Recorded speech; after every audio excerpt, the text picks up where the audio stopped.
Los símbolos matemáticos: más,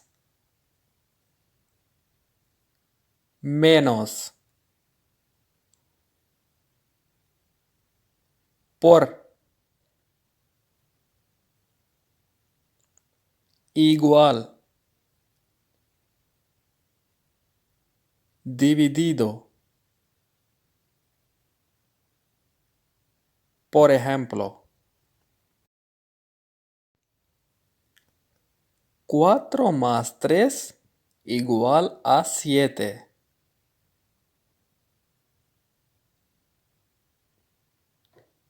8 menos 3 igual a 5.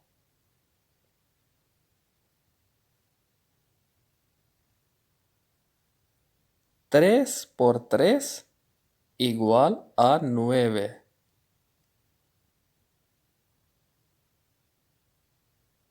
12 dividido 2 igual a 6.